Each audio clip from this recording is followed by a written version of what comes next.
दोस्तों, स्वागत है आपका हमारे चैनल में। एक और अच्छी कहानी के साथ हम आपके साथ हैं। कहानी सुनने से पहले चैनल को सब्सक्राइब बिल्कुल मत कीजिए। पहले कहानी सुनिए, अगर अच्छी लगे तो बाद में ज़रूर सब्सक्राइब करें। आज की कहानी है त्रिशंका। घर की चार दीवारी आदमी को सुरक्षा देती है, पर साथ ही उसे एक सीमा में बांधती भी है। स्कूल कॉलेज जहाँ व्यक्ति के मस्तिष्क का विकास करते हैं, वही नियम कायदे और अनुशासन के नाम पर उसके व्यक्तित्व को कुंठित भी करते हैं। बात यह है बंधु कि हर बात का विरोध उसके भीतर ही रहता है। यह सब मैं किसी किताब के उदाहरण नहीं पेश कर रही। ऐसी भारी भरकम किताबें पढ़ने का तो मेरा बूता ही नहीं। वे तो उन बातों और बहसों के टुकड़े हैं जो रात दिन हमारे घर में लगातार हुआ करती हैं। हमारा घर यानी बुद्धिजीवियों का अखाड़ा। यहाँ सिगरेट के धुएं और कॉफ़ी के प्यालों के बीच बातों के बड़े बड़े तुमार बांधे जाते हैं। लगातार बड़ी बड़ी ही शाब्दिक क्रांतियाँ की जाती हैं। इस घर में काम कम और बातें ज़्यादा होती हैं। मैंने कहीं पढ़ा तो नहीं, पर अपने घर से ये लगता ज़रूर है कि बुद्धिजीवियों के लिए काम करना शायद पूरी तरह से वर्जित है। मातुश्री यानी मेरी माँ अपनी 3 घंटे की तफरीह नुमा नौकरी बजाने के बाद, मुक्त होकर थोड़ा बहुत पढ़ने लिखने के बाद जो समय बचता है, वह या तो बात या बहस में जाता है या फिर लेट लगाने में। उनका ख्याल है कि शरीर के निष्क्रिय होते ही मन पूरी तरह से सक्रिय हो उठते हैं और वे दिन के 24 घंटों में से 12 घंटे अपना मन मस्तिष्क ही सक्रिय बनाए रखती हैं। पिताश्री और भी 2 कदम आगे हैं। उनका बस चले तो वे नहाएं भी अपने मेज़ पर ही। जिस बात की हमारे यहाँ सबसे अधिक कुताही होती है वह है आधुनिकता। पर ज़रा ठहरिए, आप आधुनिकता का गलत अर्थ मत लगाइए। यह बाल कटाने और छुरी कांटे से खाने वाली आधुनिकता कतई नहीं है। यह है ठेठ बुद्धिजीवियों की आधुनिकता। यह क्या होती है सो तो ठीक ठाक से मैं भी अच्छी तरह से नहीं जानती हूँ, पर हाँ, इसमें लीक छोड़ने की बात बहुत ज़्यादा सुनाई देती है। बस आप लीक को दुल्लत्ती झाड़ते हुए आइए, सिर आंखों पर लीक से चिपक कर आइए, दुल्लत्ती खाइए। बस बहसों में यह तो दुनिया जहान के विषय पीसे जाते हैं, पर एक विषय शायद सब लोगों को बहुत प्रिय है और वह है शादी। शादी यानी बर्बादी। हल्के फुल्के ढंग से शुरू हुई बात एकदम बौद्धिक स्तर पर चली जाती है। विवाह संस्थान एकदम खोखली हो चुकी है। पति पत्नी का संबंध बड़ा नकली और ऊपर से थोपा हुआ है आजकल समाज में, और फिर धुआंधार ढंग से विवाह की धज्जियां उड़ाई जाती हैं। इस बहस में अक्सर स्त्रियां एक तरफ हो जाती हैं और पुरुष दूसरी तरफ, और बहस का माहौल कुछ ऐसा बन जाता है, ऐसा गर्म हो जाता है कि मुझे पूरा विश्वास हो जाता है कि अब कुछ दिनों में ज़रूर 1-2 लोग तो तलाक दे ही बैठेंगे। पर मैंने देखा कि ऐसा कोई हादसा कभी भी नहीं हुआ। सारे ही मित्र लोग अपने अपने ब्याह को खूब अच्छी तरह से तय और समेट कर उस पर जमकर आसन मारे बैठे हैं। हाँ, बहस की रफ्तार और टोन आज भी वही है, बिल्कुल वैसा। अब सोचिए, अगर शादी ब्याह को कोसेंगे तो फ्री लिव इन और फ्री सेक्स को कोसना ही पड़ेगा। इसमें पुरुष लोग उछल उछल कर आगे रहते कुछ इस भाव से मानो बात करते ही इनका आधा सुख तो वे ले ही लेंगे। पापा खुद बड़े समर्थक हैं इसके। पर हुआ यूँ कि घर में हमेशा चुप चुप रहने वाली दूर दराज की एक दीदिया ने बिना कभी इन बहसों में भाग लिए हुए इस पर पूरी तरह से अमल कर डाला था, तो पाया कि सारी आधुनिकता धम होकर रह गई। वह तो फिर मम्मी ने बड़े ही सहज ढंग से सारी बात को संभाल लिया था और निरर्थक विवाह के बंधन में बांधकर दीदिया का जीवन सार्थक कर दिया था। हालांकि यह बात बहुत पुरानी है और मैंने तो बड़ी ही दबी और ढकी जुबान से इसका जिक्र ही सुना है। वैसे पापा मम्मी का भी प्रेम विवाह हुआ था। यूँ ये बात बिल्कुल दूसरी है कि होश संभालने के बाद मैंने उन्हें प्रेम करते नहीं, केवल बहस करते ही देखा है। विवाह के पहले अपने इस निर्णय पर मम्मी को नाना से भी बहुत बहस करनी पड़ी थी और बहस का यह दौर बहुत ज़्यादा लंबा भी चला था। शायद इसके बावजूद यह बहस विवाह नहीं, प्रेम विवाह ही है, जिसका जिक्र मम्मी बड़े गर्व से किया करती हैं। गर्व विवाह को लेकर नहीं, पर इस बात को लेकर कि किस प्रकार उन्होंने नाना से मोर्चा लिया था। अपने और नाना के बीच हुए संवादों को वे इतनी बार दोहरा चुकी हैं कि मुझे वे अब तक कंठस्थ हो गए हैं। आज भी जब वे उसकी चर्चा करती हैं तो लीक से हटकर कुछ करने का संतोष उनके चेहरे पर साफ झलक उठता है। बस ऐसे ही घर में पल रही हूँ मैं, बड़े ही मुक्त और स्वच्छंद ढंग से, और पलते पलते एक दिन अचानक बड़ी भी हो गई। सच कहूँ, बड़े होने का यह एहसास मेरे अपने भीतर से इतना नहीं फूटा था जितना बाहर से। इसके साथ भी एक दिलचस्प घटना जुड़ी हुई है। हुआ यूँ कि घर के ठीक सामने एक बरसाती है, एक कमरा और उसके सामने फैली हुई छत। उसमें हर साल 2-3 विद्यार्थी आकर रहते, छत पर घूम घूम कर पढ़ते, पर कभी ध्यान ही नहीं गया। शायद ध्यान जाने जैसी मेरी उम्र ही नहीं थी।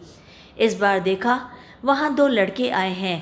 थे तो वे 2 ही, पर शाम तक उनके घर पर मित्रों का एक अच्छा खासा जमघट हो जाता था और सारी छत ही नहीं बल्कि सारा मोहल्ला तक गुलजार, हंसी मजाक, गाना बजाना और आसपास की जो भी लड़कियां उनकी नज़र के दायरे में आ जाती उन पर चुटीली फप्तियाँ कसी जाती। पर उनकी नज़रों का असली केंद्र केवल हमारा घर था, और स्पष्ट कहूँ तो केवल मैं ही थी। बरामदे में निकलकर मैं कुछ भी करूं, उधर से एक न एक रिमार्क हवा में उछलता हुआ टपकता और मैं भीतर तक थरथरा उठती। मुझे पहली बार लगा कि मैं हूँ, और केवल हूँ ही नहीं बल्कि किसी के आकर्षण का केंद्र हूँ। ईमानदारी से कहूँ तो अपने होने का यह पहला एहसास बड़ा ही रोमांचक लगा, और अपनी ही नज़रों में मैं नई हो उठी थी, नई और शायद बड़ी भी। अजीब सी स्थिति थी। जब वे फप्तियाँ कसते तो मैं गुस्से से भन्ना जाती। हालांकि उनकी फप्तियों में अशिष्टता कहीं भी नहीं थी तो केवल मन को सहलाने वाली एक चुहल। पर जब वे नहीं होते या होकर भी केवल आपस में ही मशगूल रहते तो मैं लगातार प्रतीक्षा करती रहती। एक अनाम सी बेचैनी भीतर ही भीतर कसमसाती रहती। आलम यह है कि हर हालत में ध्यान वहीं अटका रहता और मैं कमरा छोड़कर लगातार बरामदे में ही टंगी रहती। पर इन लड़कों के इस हल्ले गुल्ले वाले व्यवहार ने मोहल्ले वालों की नींद ज़रूर हराम कर दी थी। हमारा मोहल्ला यानी हाथरस, खुर्जा के लालाओं की बस्ती, जिनके घरों में किशोरी लड़कियां थीं, वे बाहें चढ़ा चढ़ा कर दांत और लात तोड़ने की धमकियां दे रहे थे, क्योंकि सबको अपनी लड़कियों का भविष्य खतरे में जो दिखाई दे रहा था। मोहल्ले में इतनी सरगर्मी और मेरे मम्मी पापा को कुछ पता ही नहीं। बात असल में यह है कि इन लोगों ने अपनी स्थिति एक द्वीप जैसी बना रखी है। सबके बीच रहकर भी सबसे अलग रहते हैं। एक दिन मैंने मम्मी से कहा, मम्मी, ये जो सामने लड़के आए हैं, जब देखो मुझ पर रिमार्क पास करते हैं। मैं चुपचाप नहीं सुनूंगी, मैं भी यहाँ जवाब दूंगी उनको। कौन लड़के? मम्मी ने आश्चर्य से पूछा। कमाल है, मम्मी को कुछ पता ही नहीं। मैंने कुछ खीज और कुछ पुलक के मिले जुले स्वर में उन्हें सारी बात बताई, पर मम्मी पर कोई विशेष प्रतिक्रिया तब भी नहीं हुई। बताना, कौन है ये लड़के? बड़े ही ठंडे लहजे में उन्होंने मुझसे कहा, और फिर अपने खुद के किताब में फिर से घुस गई और पढ़ने लगी। अपना छेड़ा जाना मुझे जितना सनसनीखेज लग रहा था, उस पर मम्मी की ऐसी उदासीनता मुझे बिल्कुल भी अच्छी नहीं लगी। कोई और माँ होती तो फेंटा कस कर निकल जाती और उसकी 7 पुश्तों को ताड़ देती, पर माँ पर जैसे कोई असर ही नहीं। दोपहर ढले लड़कों की मजलिस छत पर जमी तो मैंने मम्मी को बताया, मम्मा देखो, ये लड़के हैं जो सारे समय इधर देखते रहते हैं, और मैं कुछ भी करूं उस पर फप्तियाँ कसते हैं। पता नहीं मेरे कहने में ऐसा क्या था कि मम्मी एकटक मेरी ओर देखती रही, फिर धीरे से मुस्कुराई। थोड़ी देर तक छत वाले लड़कों का मुआयना करने के बाद बोली, कल शाम को इन लोगों को चाय पे बुला लेते हैं और तुमसे दोस्ती करवा देते हैं। मैं तो अब वाक रह गई। तुम इन्हें चाय पर बुलाओगी? क्या कह रही हो? मुझे जैसे मम्मी की बात पर विश्वास ही नहीं आ रहा था। आखिर क्या कह रही थी वे? हाँ, क्यों, क्या हुआ? अरे ये तो हमारे ज़माने में होता था, पुराने ज़माने में, कि मिल तो सकते नहीं, बस दूर से ही फप्तियाँ कस कस कर तसल्ली करो। अब तो भाई ज़माना बदल गया है ना। मैं तो इस विचार मात्र से ही पुलकित हो उठी। लगा माँ सचमुच कोई ऊंची चीज़ है। ये लोग हमारे घर आएंगे और मुझसे दोस्ती करेंगे। एकाएक मुझे उनकी बात पर विश्वास नहीं हुआ। मुझे लगने लगा कि मैं बहुत अकेली हूँ और मुझे किसी की दोस्ती की सख्त आवश्यकता है। इस मोहल्ले में मेरा किसी से विशेष मेल झोल नहीं है और घर में केवल मम्मी पापा के दोस्त ही आते हैं। दूसरे दिन मेरा बहुत ही संशय में बीता। पता नहीं मम्मी अपनी बात पूरी भी करती हैं या यूं ही रो में कह गई और बात वहीं पर ख़त्म। शाम को मैंने याद दिलाने के लिए कहा, मम्मी तुम सचमुच ही इन लड़कों को बुलाओगी यहाँ पर? शब्द मेरे यही थे, वरना भाव तो था कि मम्मी जाओ ना प्लीज़, जल्दी जाओ। और मम्मी सचमुच ही चली गई। मुझे याद नहीं मम्मी 2-4 बार से अधिक मोहल्ले में किसी के घर में गई हो। मैं सांस रोककर उनके वापस लौटने का इंतज़ार करने लगी। एक विचित्र सी थिरकन मेरे अंग प्रत्यंग में मैं महसूस कर रही थी कि कहीं मम्मी साथ ही लेती आई तो, कहीं वे मम्मी से भी बदतमीज़ी से पेश आए तो। पर नहीं, वे ऐसे लगते तो नहीं हैं। कोई घंटे भर बाद मम्मी लौटी, बेहद प्रसन्न मुद्रा में। मुझे देखते ही उनकी तो हालत ही खराब हो गई, सिट्टी पुट्टी गुम हो गई। उन्हें अभी तक तो लोग अपने अपने घरों से ही उनके लात और दांत तोड़ने की धमकी दे रहे थे। मैं जैसे सीधे घर ही पहुंच गई उनकी हड्डी पसली एक करने पर।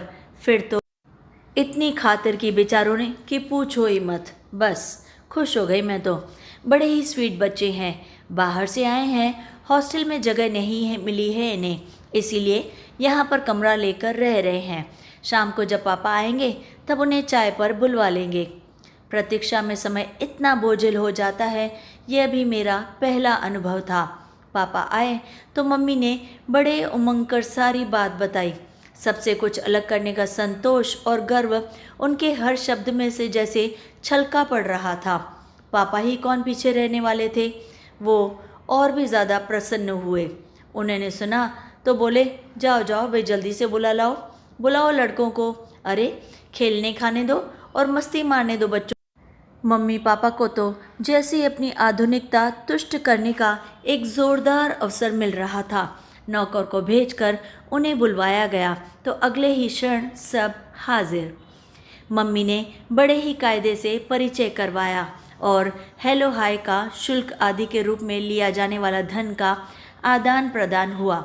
अन्नू बेटे, अपने दोस्तों के लिए चाय बनाओ। धत तेरे की, मम्मी के दोस्त आए तब भी अन्नू बेटा चाय बनाए और उसके दोस्त आए तब भी अन्नू बेटा चाय बनाए। पर मन मारकर मैं उठी।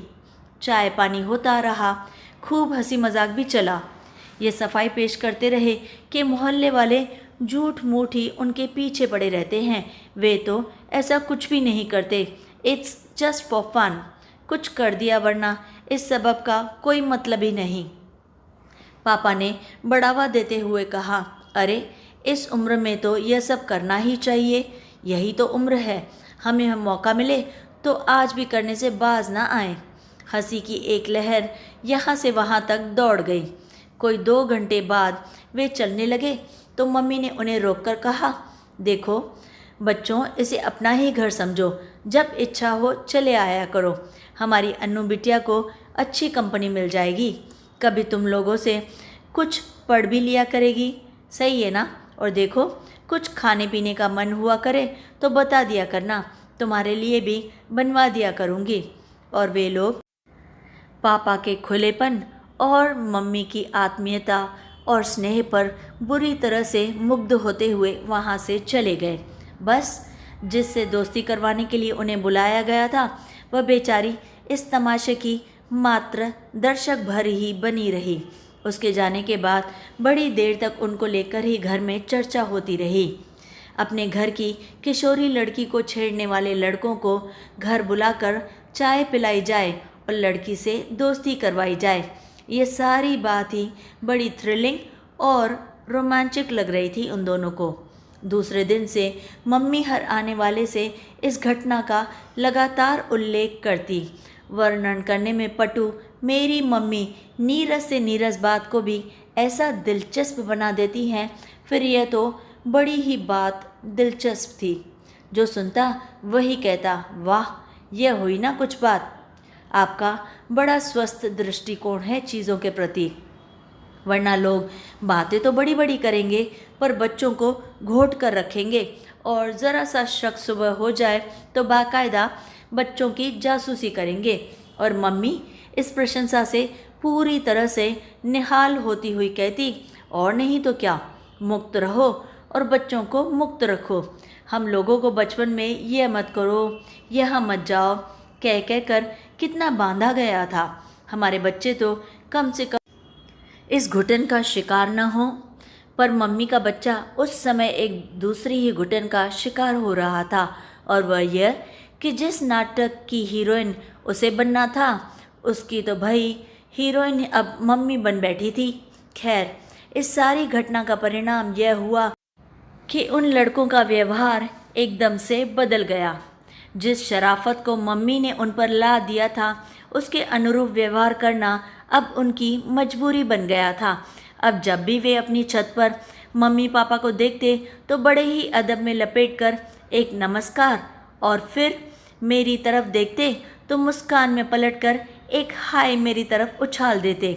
फप्तियों की जगह बाकायदा हमारा वार्तालाप शुरू हो गया था, बड़ा खुला और बेझिझक वार्तालाप। हमारे बरामदे और छत में इतना ही फासला था कि ज़ोर से बोलने पर बातचीत की जा सकती थी। हाँ, यह बात ज़रूर थी कि हमारी बातचीत सारा मोहल्ला सुन सकता था और काफ़ी दिलचस्पी से सुनता भी था।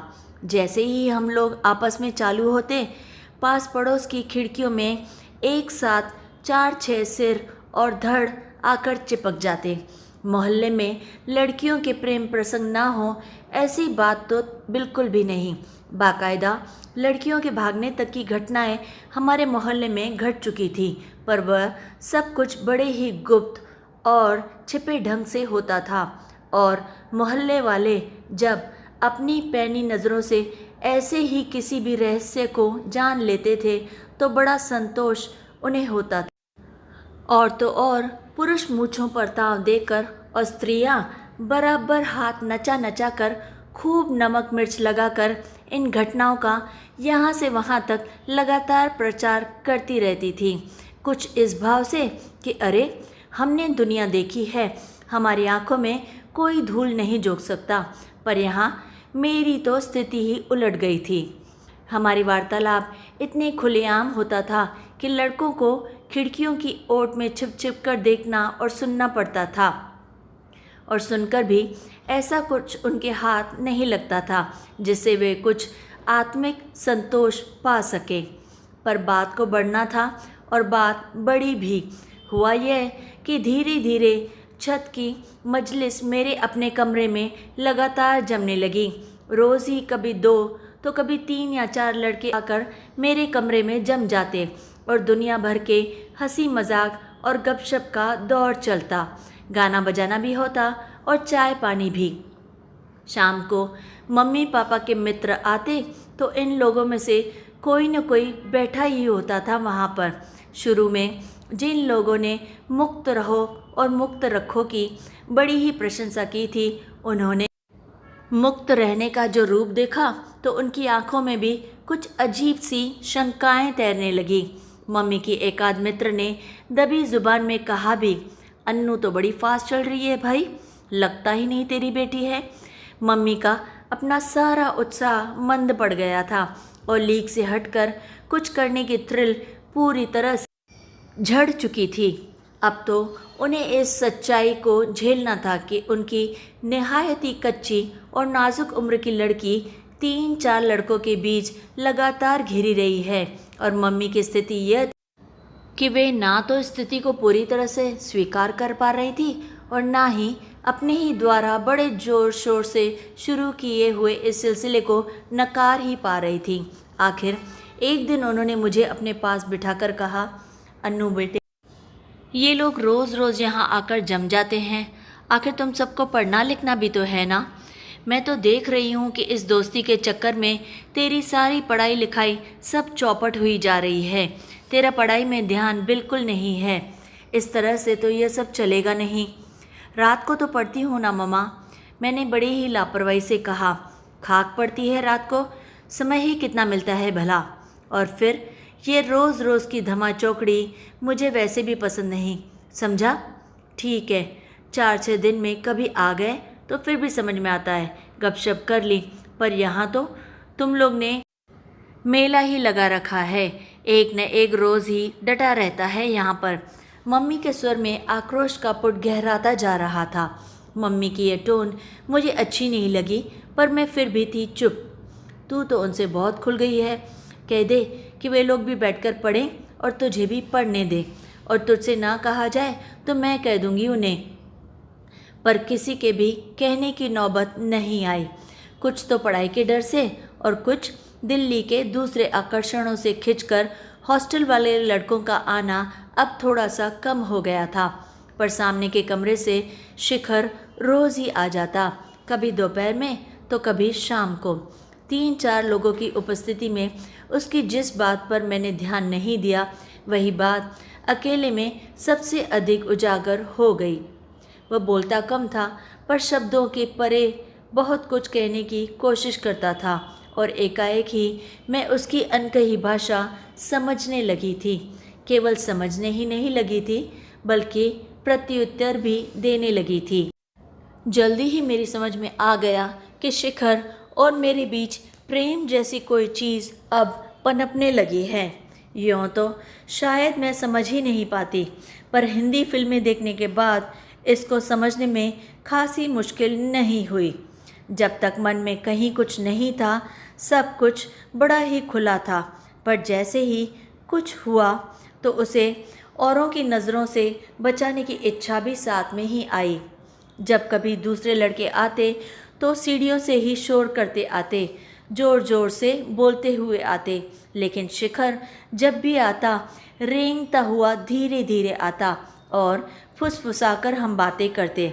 वैसे बातें बहुत ही साधारण होती थी, स्कूल की, कॉलेज की, पर फुसफुसाकर करने में ही वे कुछ विशेष लगती थी। प्रेम को कुछ रहस्यमय, कुछ गुपचुप बना दो तो वह बड़ा ही थ्रिलिंग लगता है, वरना तो एकदम सीधा सपाट। पर मम्मी के पास घर और घर वालों के हर रहस्य को जान लेने की एक छठी इंद्रिय होती है, और जिससे पापा भी काफ़ी त्रस्त रहते हैं। उससे उन्हें यह सब समझने में ज़रा भी देर नहीं लगी। शिखर कितना ही दब छिप कर आता और मम्मी घर के किसी भी कोने में होती, फट से प्रकट हो जाती या फिर वहीं से पूछती, अन्नू कौन है तुम्हारे कमरे में बेटा। मैंने देखा कि शिखर के इस रवैये से मम्मी के चेहरे पर एक अजीब सी परेशानी झलकने लगी है। पर मम्मी इस बात को लेकर यूँ परेशान हो उठेंगी, यह मैंने कभी सपने में भी नहीं सोचा था।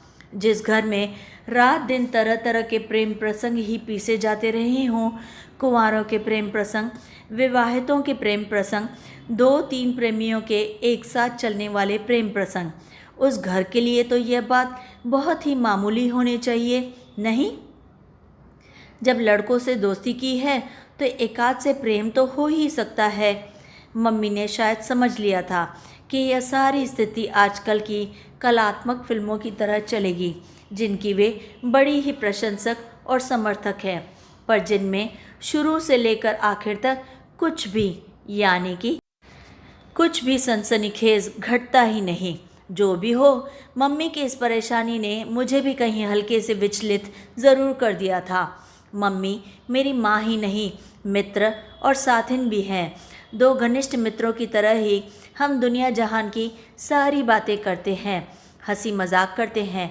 मैं चाहती थी कि वे इस बारे में भी कोई बात करें, पर उन्होंने मुझसे कोई बात नहीं की।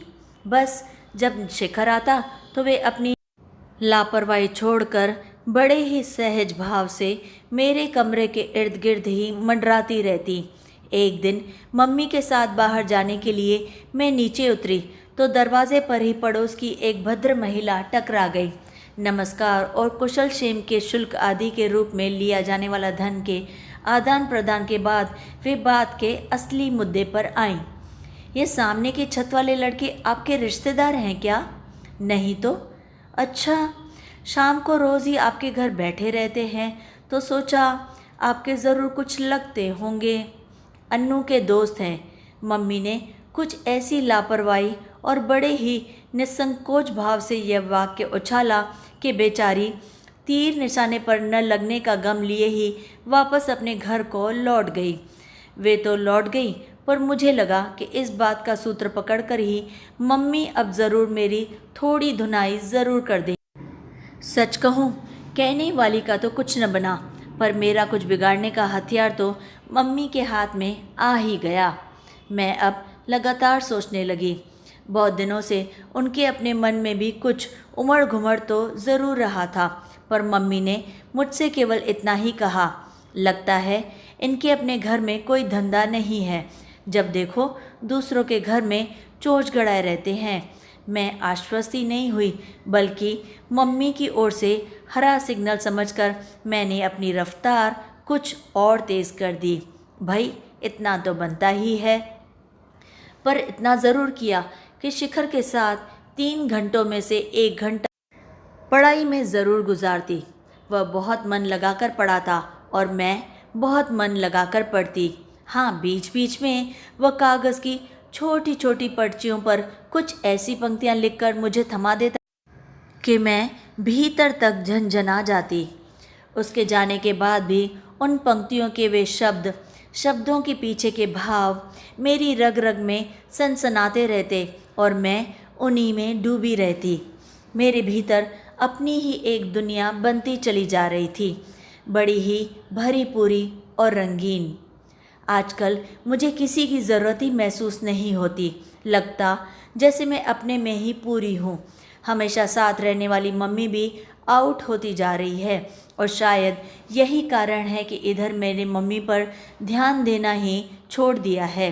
रोज़मर्रा की बातें तो होती ही हैं, पर केवल बातें ही होती हैं, उससे परे कहीं कुछ नहीं। दिन गुजरते जा रहे थे और मैं अपने में ही डूबी रहती, अपनी दुनिया में और गहरे धंसती जा रही थी, बाहर की दुनिया से एक तरह से पूरी तरह से बेखबर। एक दिन स्कूल से लौटी, कपड़े बदले, शोर शराबे के साथ खाना मांगा, मीन मेघ के साथ खाया और जब कमरे में घुसी तो मम्मी ने लेटे लेटे ही मुझे बुलाया, अन्नू इधर आओ। पास आई तो पहली बार ध्यान गया कि मम्मी का चेहरा तमतमा रहा है।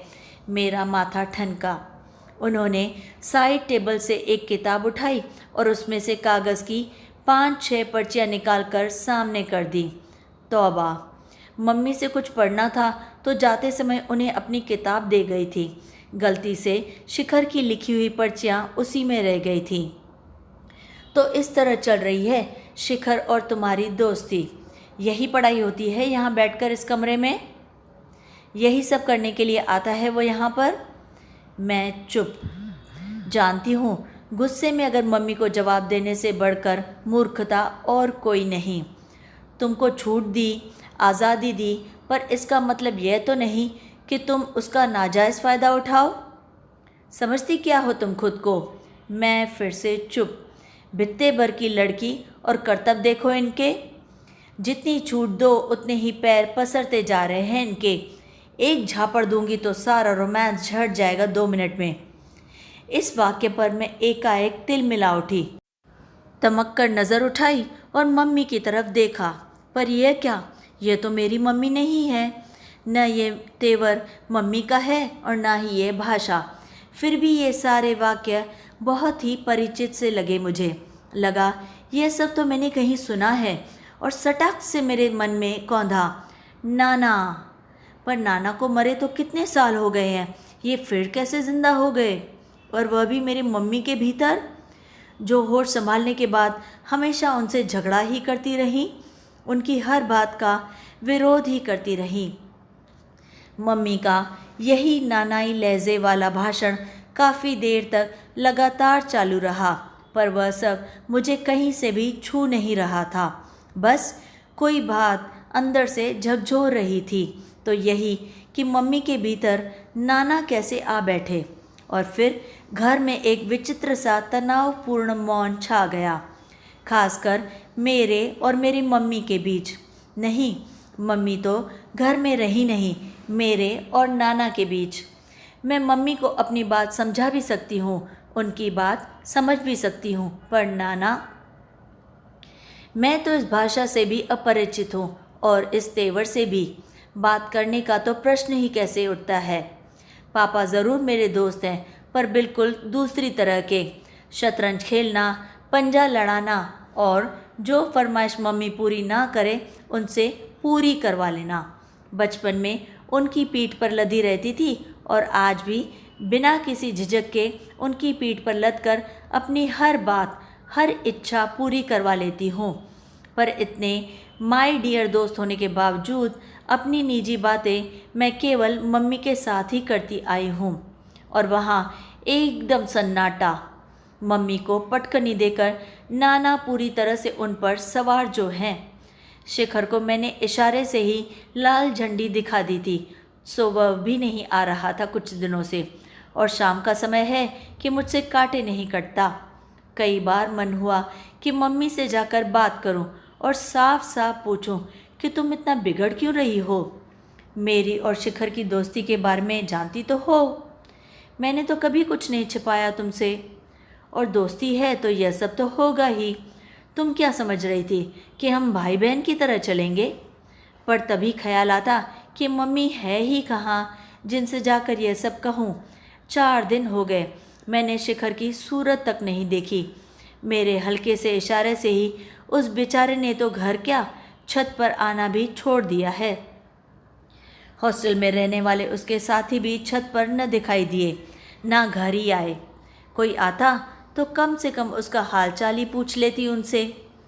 मैं जानती हूँ वह बेवकूफ़ी की हद तक भावुक है। उसे तो ठीक से यह भी नहीं मालूम कि आखिर यहाँ पर मेरे घर पर हुआ क्या है। लगता है मम्मी के गुस्से की आशंका मात्रा से ही सबके हौसले पस्त हो गए थे। वैसे कल से मम्मी के चेहरे का तनाव कुछ ढीला ज़रूर हुआ है। 3 दिन से जमी हुई शक्ति जैसे अचानक से पिघल गई हो। पर मैंने तय कर लिया है कि बात अब मम्मी ही करेंगी, मैं बात बिल्कुल नहीं करूँगी। सवेरे नहा धोकर मैं दरवाजे के पीछे अपनी यूनिफॉर्म प्रेस कर रही थी। बाहर मेज़ पर मम्मी चाय बना रही थी और पापा अखबार में रोज़ की तरह सिर गड़ाए बैठे थे। मम्मी को शायद मालूम ही नहीं पड़ा कि मैं कब नहाकर बाहर कमरे में निकल आई थी। वे पापा से बोली, जानते हो कल रात को क्या हुआ? पता नहीं, तब से मन बहुत ख़राब हो गया है। उसके बाद मैं सो ही नहीं पाई। मम्मी के स्वर की कोमलता से मेरा हाथ जहाँ का तहाँ थम गया और कान लगातार बाहर लग गए। आधी रात के करीब मैं बाथरूम जाने के लिए उठी। सामने छत पर घुप अंधेरा छाया हुआ था। अचानक एक लाल सितारा सा चमक उठा। मैं चौंकी, गौर से देखा तो धीरे धीरे एक आकृति उभर आई। शिखर छत पर खड़ा सिगरेट पी रहा था। मैं चुपचाप लौट आई। कोई 2 घंटे बाद फिर गई तो देखा वह उसी तरह छत पर टहल रहा था। बेचारा, मेरा मन जाने कैसा हो आया। अन्नू भी कैसी बुझी बुझी रहती है आजकल। फिर जैसे अपने को ही धिक्कारती हुई बोली, पहले तो छूट दो और फिर जब आगे बढ़े तो खींचकर चारों खाने चित कर दो। यह भी कोई बात हुई भला? राहत की एक गहरी सांस मेरे भीतर से निकल पड़ी। जाने कैसा आवेग मन में उमड़ा कि इच्छा हुई दौड़कर अपनी मम्मी के गले से लग जाऊं। लगा जैसे एक अरसे के बाद मेरी मम्मी वापस लौट आई हों, पर मैंने कुछ नहीं कहा। बस अब खुलकर बात करूंगी। 4 दिन से न जाने कितने प्रश्न मेरे मन में घुमड़ रहे थे। अब क्या, अब तो मम्मी है और उनसे तो कम से कम सब कहा और पूछा जा सकता है। पर घर पहुंचकर जो देखा तो अवाक। शिखर हथेलियों में सिर थामे अपनी कुर्सी पर बैठा है और मम्मी उसी कुर्सी के हत्थे पर बैठी उसकी पीठ और माथा सहला रही है। मुझे देखते ही बड़े ही सहज स्वाभाविक स्वर में बोली, देखा इस पगले को, 4 दिन से ये साहब कॉलेज भी नहीं गए हैं और ना ही कुछ खाया पिया है। अपने साथ इसका भी खाना लगवाना आज। और फिर मम्मी ने खुद बैठकर बड़े ही स्नेह से मनुहार कर करके उसे खाना खिलाया। खाने के बाद कहने पर भी शिखर वहाँ नहीं ठहरा। मम्मी के प्रति कृतज्ञता के बोझ से झुका झुका ही वह वापस लौट गया और मेरे भीतर खुशी का ऐसा ज्वार उमड़ा कि अब तक के सोचे सारे प्रश्न उसी में बिला गए। सारी स्थिति को समय पर आने में समय तो लगा, पर आखिर आ ही गई। शिखर ने भी अब 1-2 दिन छोड़कर आना शुरू किया और आता भी तो अधिकतर हम लिखाई पढ़ाई ही की ही बातें करते।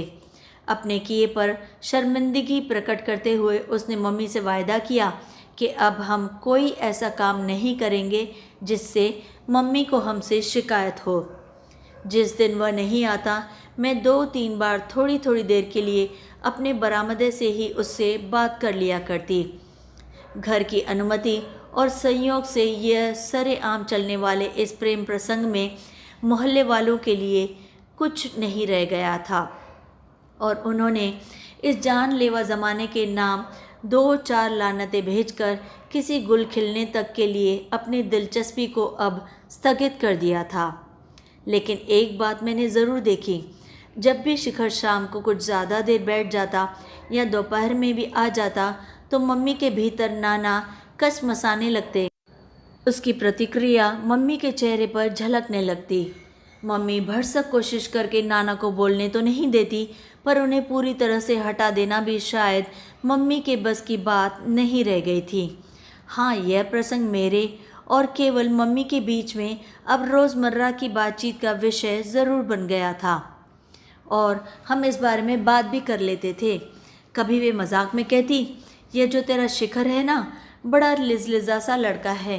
अरे, इस उम्र में लड़कों को चाहिए कि घूमे फिरें, मस्ती मारे, क्या मरी सी सूरत बनाए मजनू की तरह छत पर टंगा रहता है, सारे समय केवल इधर ही ताकता रहता है। मैं केवल हंस देती। कभी बड़ी भावुक होकर कहती, तू क्यों नहीं समझती बेटे कि तुझे लेकर कितनी महत्वाकांक्षाएं हैं मेरे मन में, तेरे भविष्य को लेकर कितने सपने संजो रखे हैं मैंने। मैं हंसकर कहती, मम्मी तुम भी कमाल करती हो, अपनी ज़िंदगी को लेकर भी तुम सपने देखो और मेरी ज़िंदगी के सपने भी तुम ही देख डालो। भला ऐसा कैसे होगा, कुछ सपने तो मेरे लिए भी छोड़ दो। कभी वे समझाने के लहजे में कहती, देखो अनु बेटा, अभी तुम बहुत छोटी हो, अपना सारा ध्यान केवल पढ़ने लिखने में ही लगाओ और दिमाग से ये उल्टे सीधे फितूर निकाल डालो। ठीक है, बड़े हो जाओ तो प्रेम भी करना और शादी भी, वो तो तुम्हें करनी ही है।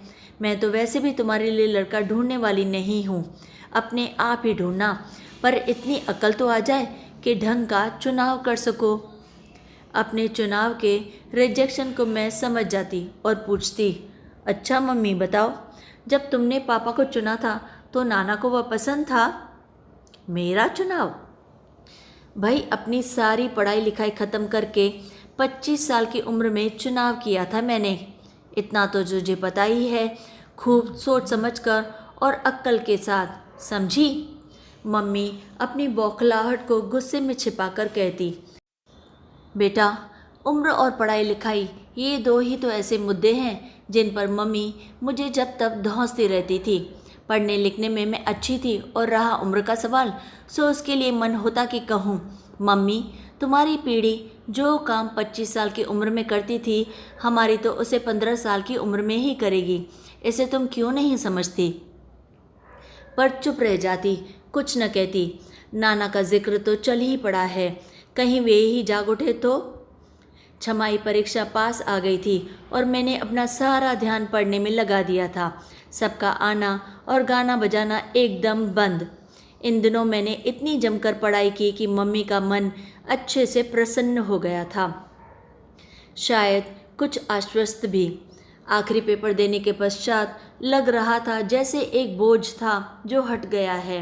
मन बेहद हल्का होकर कुछ मस्ती मारने को कर रहा था। मैंने मम्मी से पूछा, मम्मी कल शिखर और दीपेश पिक्चर देखने जा रहे हैं, मैं भी उनके साथ चली जाऊं? आज तक मैं इन लोगों के साथ कभी घूमने नहीं गई थी, पर इतनी पढ़ाई करने के बाद अब इतनी छूट तो मिलनी ही थी। मम्मी एक क्षण मेरा चेहरा देखती रही, फिर बोली, इधर आ, यहाँ बैठ, तुझसे कुछ बात करनी है। मैं जाकर बैठ गई, पर यह न समझ आया कि इसमें बात करने को क्या है। हाँ कहो या ना, और क्या। लेकिन मम्मी को बात करने का मर्ज जो है, उनकी तो हाँ या ना भी 50-60 वाक्यों में लिपटे बिना नहीं निकल सकती। तेरे इम्तहान ख़त्म हुए हैं, मैं तो खुद पिक्चर का प्रोग्राम बना रही थी। बोल, कौन सी पिक्चर देखना चाहती है? क्यों? उन लोगों के साथ जाने में क्या प्रॉब्लम है? मैं क्यों नहीं जा सकती? मेरे स्वर में इतनी खींच भरी हुई थी कि मम्मी एक टक से मेरा चेहरा देखते ही रह गई। अन्नू, तुझे पूरी छूट दे रखी है बेटे, पर इतना ही तेज़ चल कि मैं भी साथ तो चल सकूं तुम्हारे। तो साफ कहो ना मम्मी कि जाने दोगी या नहीं। बेकार की बातें, मैं भी साथ चल सकूं। तुम्हारे साथ चल सकने की बात कहाँ आ गई भला बीच से? मम्मी साफ साफ कह दो। मम्मी ने पीठ सहलाते हुए बड़े ही प्यार से मुझे कहा, साथ तो चलना ही पड़ेगा। कभी औंधे मुँह गिरी तो कोई तो उठाने वाला भी चाहिए ना बेटा।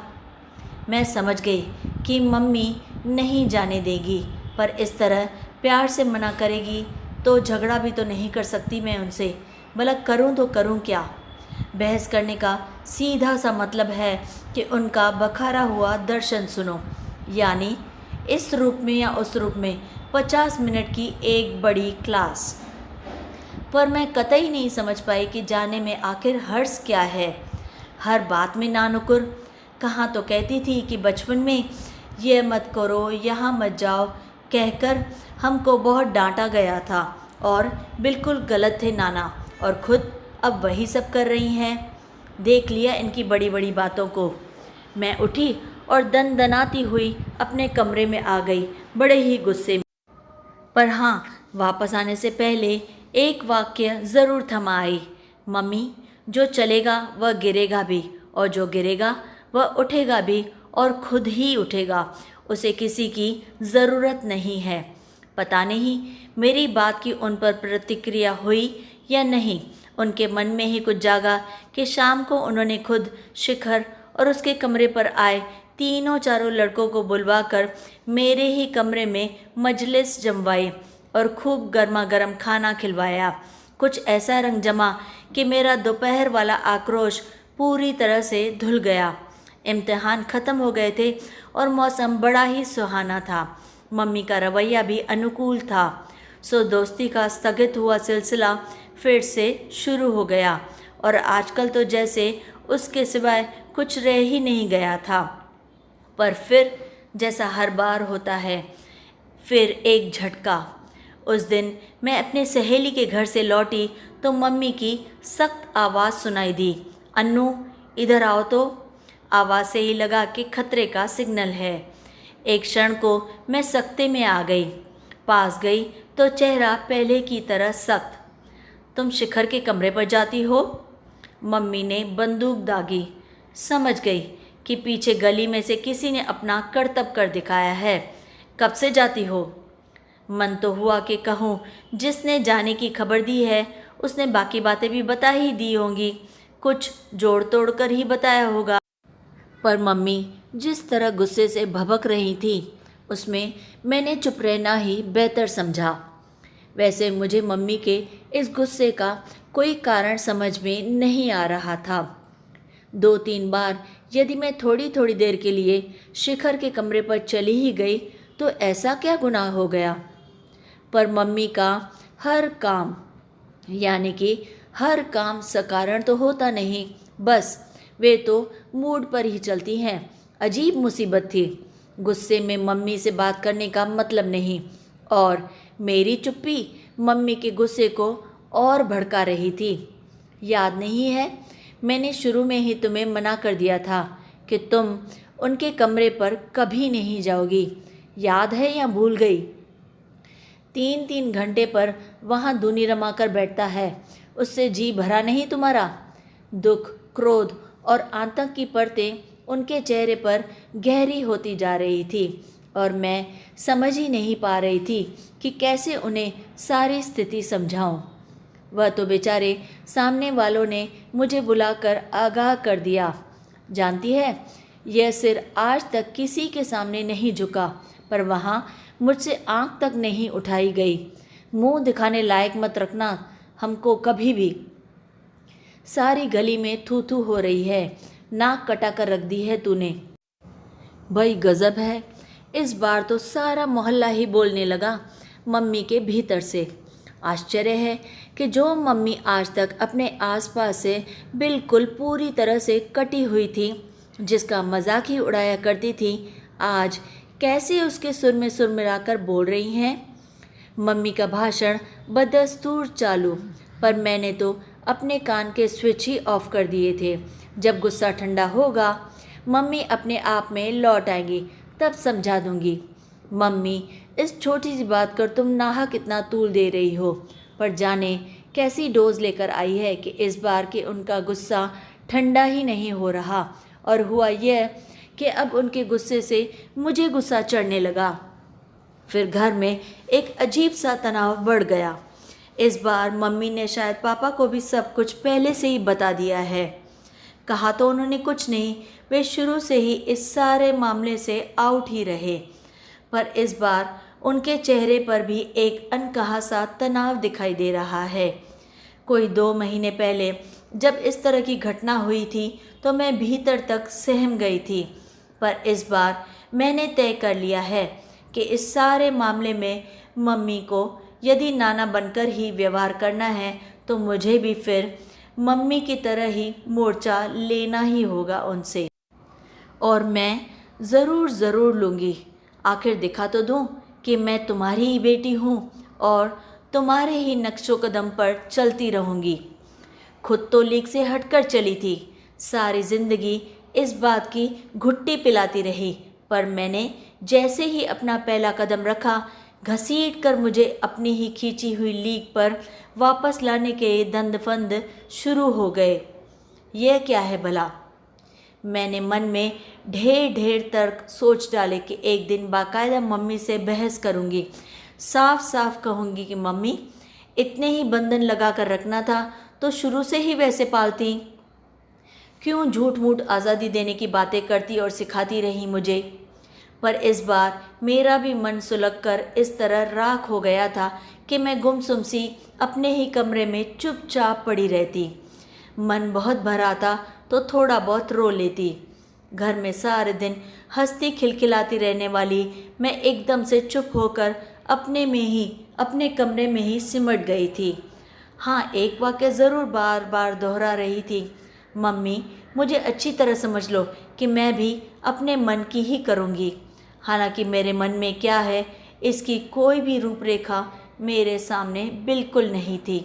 मुझे नहीं मालूम कि इन 3-4 दिनों में बाहर क्या हुआ। घर बाहर की दुनिया से कटी हुई अपने कमरे में सिमटी मैं मम्मी से मोर्चा लेने के दांव लगातार सोच रही थी, पर आज दोपहर मुझे कतई अपने कानों पर विश्वास नहीं हुआ जब मैंने मम्मी को अपने ही बरामदे से चिल्लाते हुए सुना, शिखर, कल तो तुम लोग छुट्टियों में अपने घर चले जाओगे ना? आज अपने दोस्तों के साथ खाना इधर ही खाना, हमारे घर पर। नहीं जानती किस जद्दोजहद से गुजरकर मम्मी इस स्थिति पर पहुंची होंगी, और रात को शिखर, दीपेश और राजीव के साथ खाने की मेज़ पर डटा हुआ था। मम्मी उतने ही प्रेम से खाना खिला रही थी। पापा वैसे ही खुले ढंग से मजाक कर रहे थे, मानो बीच में कुछ घटा ही ना हो। अगल बगल की खिड़कियों में 2-4 सिर चिपके हुए थे। सब कुछ पहले ही की तरह बहुत सहज और स्वाभाविक हो उठा था। केवल मैं इस सारी स्थिति से एकदम तटस्थ होकर यही सोच रही थी कि नाना पूरी तरह के नाना थे, 100%, और इसी से मम्मी के लिए लड़ना कितना आसान हो गया होगा। पर इन मम्मी से लड़ा भी कैसे जाए, जो एक पल नाना होकर जीती है तो एक पल मम्मी हो। तो दोस्तों, कैसी लगी आपको कहानी? अगर अच्छी लगे तो जल्दी से जाकर चैनल को ज़रूर सब्सक्राइब कर लें। और हाँ, कमेंट्स में हमें अपनी राय ज़रूर बताएं कि आपको ये कहानी कैसी लगी। अब फिर स्टोरी को लाइक और शेयर ज़रूर करें। तब फिर रोज़ की तरह लाइक, शेयर एंड सब्सक्राइब।